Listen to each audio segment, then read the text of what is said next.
Hello everyone, my name is Gabby and today is another Teacher Tip Tuesdays where we'll be talking about helping kids work through changes. So let's get into it.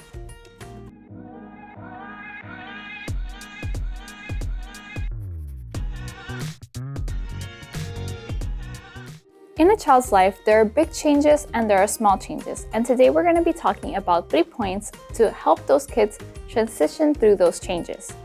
The first one is going to be transparent with them.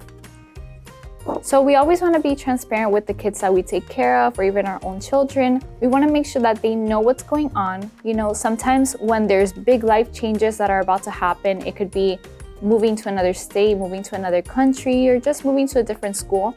Those changes can really impact the mental health that a child has, right? So we want to make sure that we're transparent with them, that we're there to help them every step of the way, that we're there communicating with them so that they can share with us how they feel. It's very important for us as parents and teachers to be able to encourage our kids through those changes so that they can have a high self-esteem and be confident about what's going to happen. The second point that I'm going to talk about is about that kids have feelings. You know, they're just like you and me. They go through big feelings. The only difference is that sometimes they don't know how to control their emotions or regulate their emotions. So we as parents and teachers, we have to be that safe space for our kids so that they can come and express their emotions freely. We don't want to be the ones that are making them stressed or making them angry or upset about what's going to happen or what's happening. We want to make sure that we're there not only to provide with what they need, but also to be able to support them mentally, emotionally, in every single step of the way.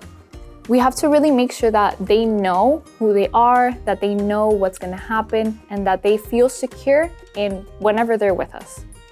And the third point that we're going to be talking about is that we need to find tools to help with these transitions that are going to happen.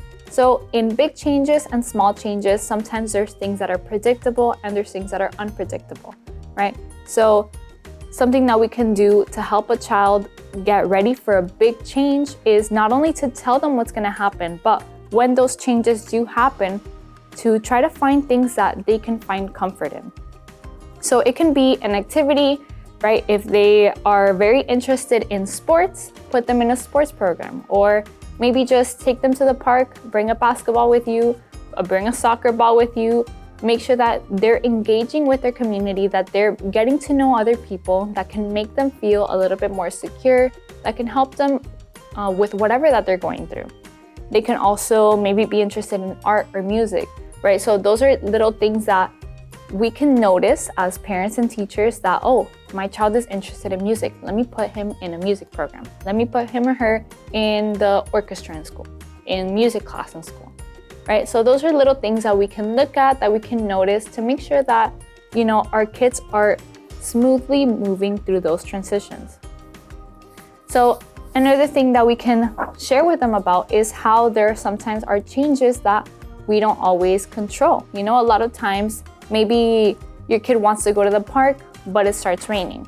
Sometimes they get upset very easily. So we have to make sure that we're telling them, that we're encouraging them in every step of the way, and maybe even giving them another activity, redirecting them so that they don't stay stuck with that change, with that big emotion that they were feeling, right? So we listen to them, we help them get through it, but we can also provide them an alternative, right? So whenever it's a rainy day, for example, instead of going out to the park, maybe you can just go out to the backyard, go out to the front, play in the puddles for a little while, right? So we have to make sure that in every step of the way, we're preparing our kids for what's going to happen or what already happened.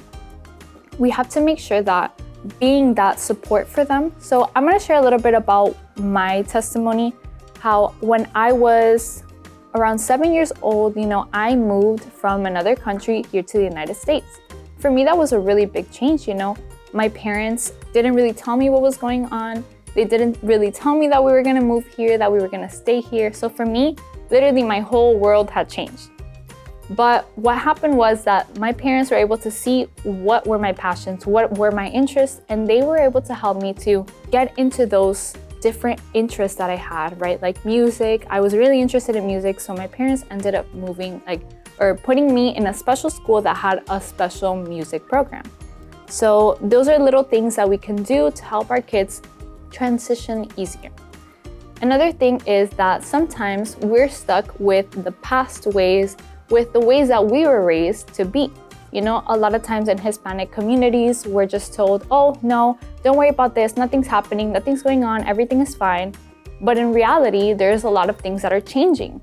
And a child is very sensitive. Children are very sensitive to changes. So we have to make sure that we're not using the same things that we were raised with. We're raising a different generation. So we have to use different tools and different strategies to make sure that we're really helping our kids to grow in the best way that they can.